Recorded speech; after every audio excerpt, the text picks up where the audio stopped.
Today we're gonna paint some flowers and some greenery, and then we're gonna come back in with a black pen and outline them. It's honestly one of my favorite ways to do artwork. I like the contrast of the black ink with the watercolor paint, and it's just fun. You also can be a little more loose in, like, you don't have to paint super tight details. You can add in those details with the ink. So we're gonna be using a size 8 round brush. This is the Pigeon Letters brushes. I love them. You can get them on Etsy. And we are going to use a micron pen, and I'll show you guys that pen a little bit later. But for now we need to mix up our colors. I would like to do kind of red flowers and then some yellow daisies and maybe some blueberries. This is gonna be bright. So I have Scarlet Lake right here, but any red that you want to use is just fine. Watercolor is awesome because all you have to do is wake up your palette with water and you never have to waste paint, which feels really nice. I don't know if anybody out there has ever done acrylic painting. I used to do acrylic painting a lot, and I would be so frustrated when I squeezed out too much paint, and then it would just end up drying, and it's just such a waste. So I'm a fan of watercolor.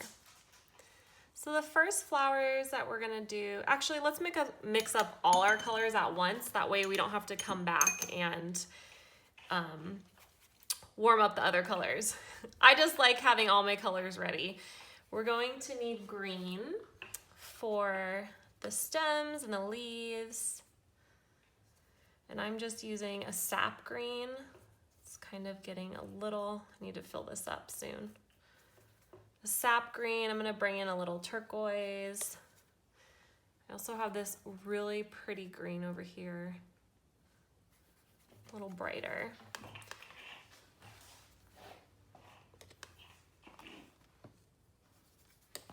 Okay, and then I do want to do some blueberries, so I have this blue here. Pretty sure this is Prussian blue. So you can use Prussian, but use whatever blue you want. I'm gonna add a little cobalt to it because I want it to be a little more cobalt color. So just continue to add in the colors or add in the water. And then I did want a yellow. Just going to add water to this. It does have a lot of green in it. So I'm gonna add some of this. This is yellow ochre. That way we're not just getting the primary colors, red, blue, yellow. When we add in the yellow ochre, it gets a little kind of brown and muted down. All right, oops.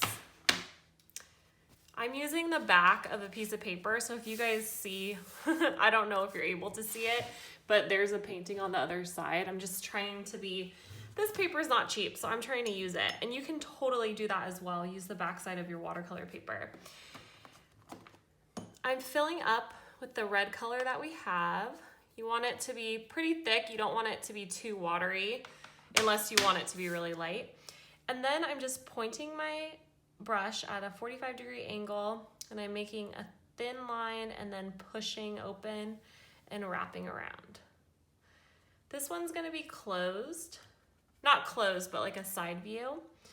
So always know where the stem of your flower would be. So my stem is gonna be right here, so all my petals are going to point down to where the stem would be.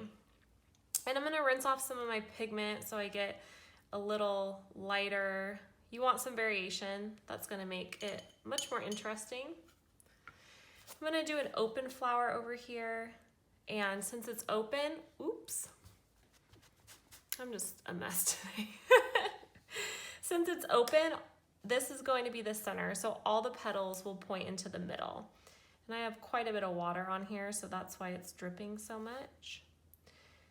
And I'm just doing traditional petals. Again, I'm pointing, pulling and pressing down and looping back around. I'm gonna grab a little more pigment. I was going to do just 5 petals, but I think I'll do a couple more. We're not following a picture. This is just imagination. And again, we don't need to be super specific about details with the watercolor because we're coming in back in here with a pen.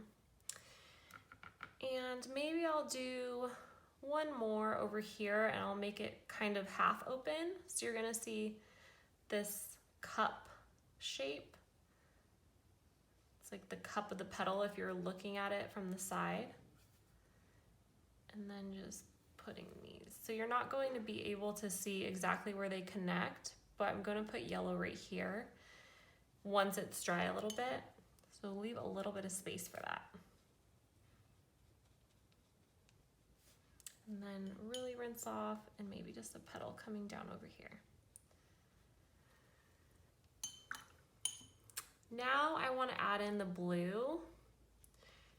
And I think for the blue, I want to do berries. I'm just drawing circles, almost look like blueberries, and vary how dark your colors are because you want it to have some variation so it's interesting, and the shape. So do that.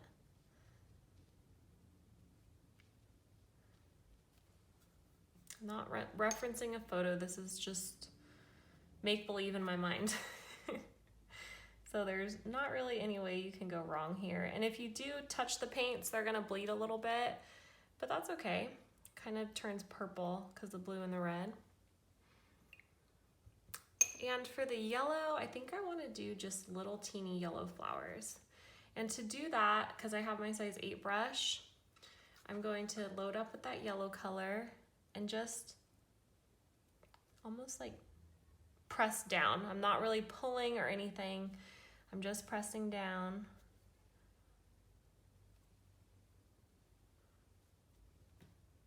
So press.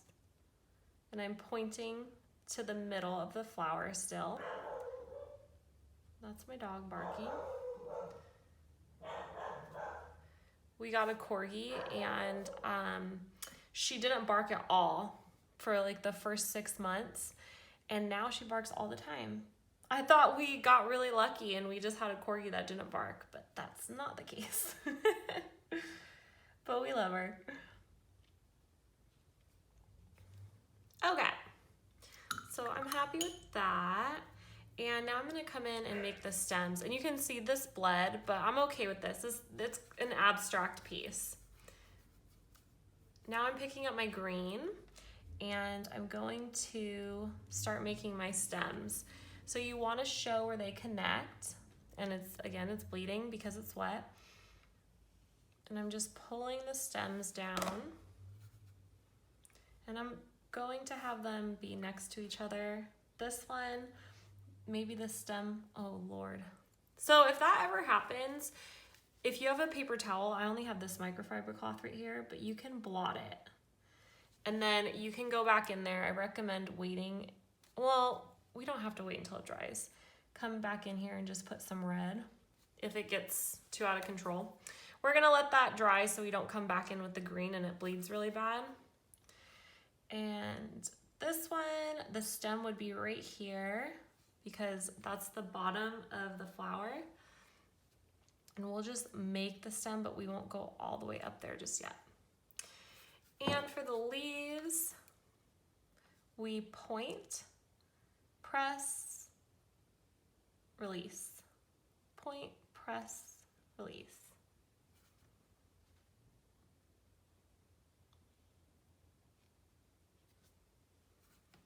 And I recommend changing the shade of the green that you're using so you bring more interest to the painting. And maybe like smaller leaves. You could just do, these guys need something, so they need to be on twigs. So bring that element in, and then these little guys, same thing. Okay, I think I'll do, and you can touch the other areas and make it kind of overlap. Sometimes that looks really cool.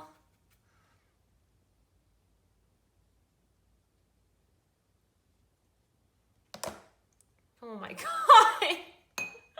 I'm just gonna leave it. You know what? That's the cool thing about art. I kind of like that. It kind of looks cool. Now I want to draw in this, I guess it's a stamen area where the pollen would be. I'm just gonna lightly dot, dot, dot with that yellow color. Same thing here.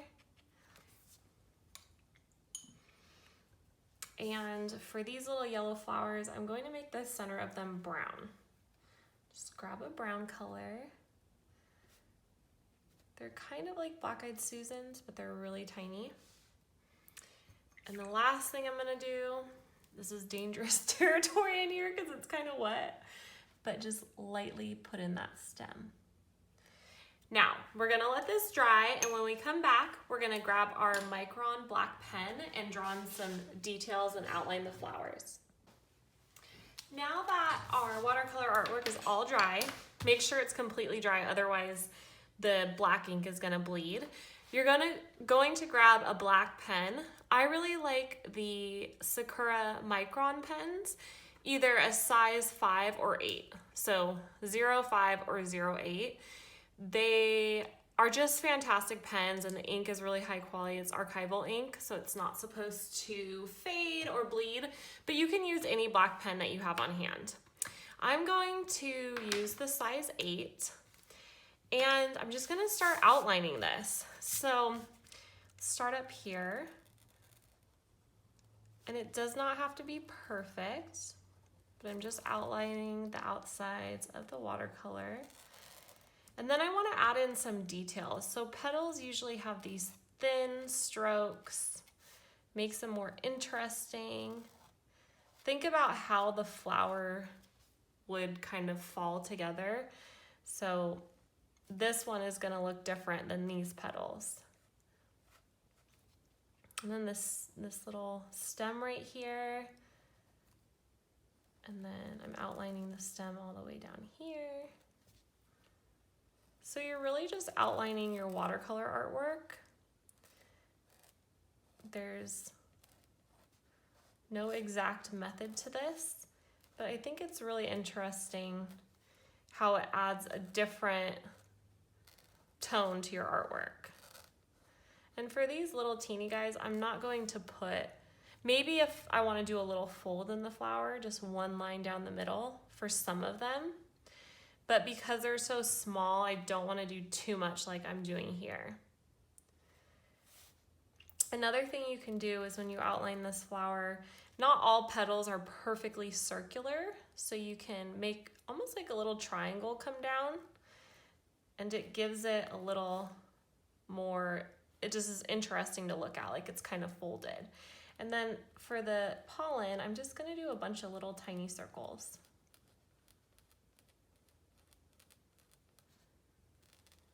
And this guy, I'm going to do that little triangle again. I'm gonna do the triangle again. And then where those triangles are, you usually wanna put a line because it's like where it's folding over.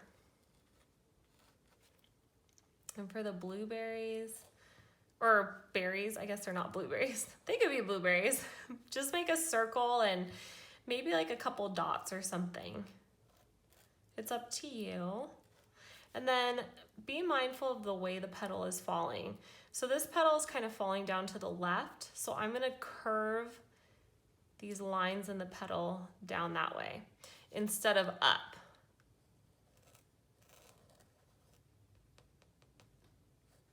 This one's kind of falling straight. And then I made 2 petals here, kind of doing it jagged. Can add some on the top.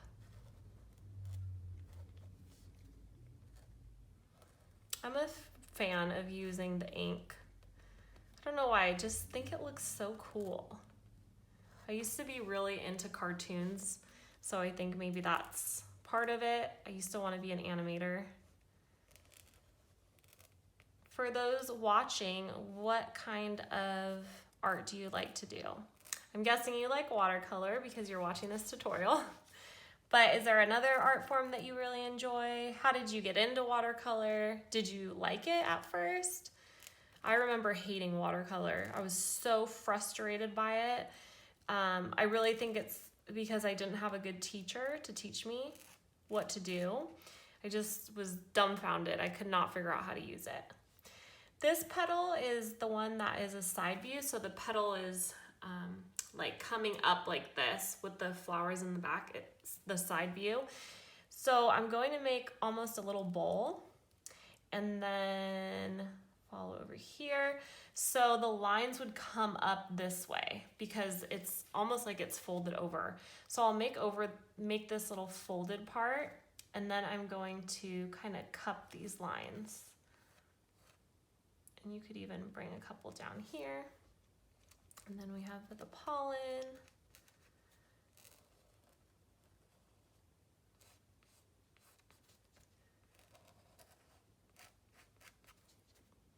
And this one's open, but this is overlapping.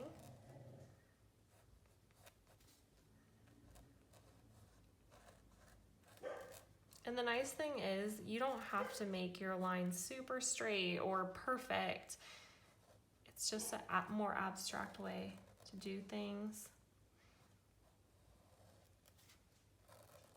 So if you want, you can put a line through your leaf. You could also put little veins in your leaf if you wanted.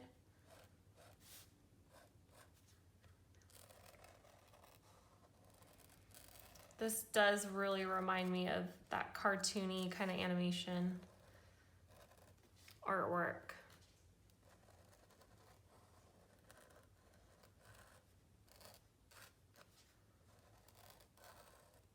It does get, I don't know, you guys can probably hear that, but it gets kind of scratchy against the watercolor paper because watercolor paper is more textured.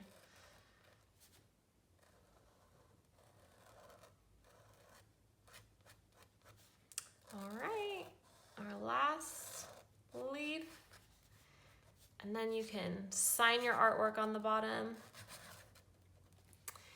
And there you go. I would love to know what you guys thought of this tutorial. Do you want more tutorials like this where you're doing watercolor and adding the ink? Let me know. Hope you have an awesome day. Thanks for watching.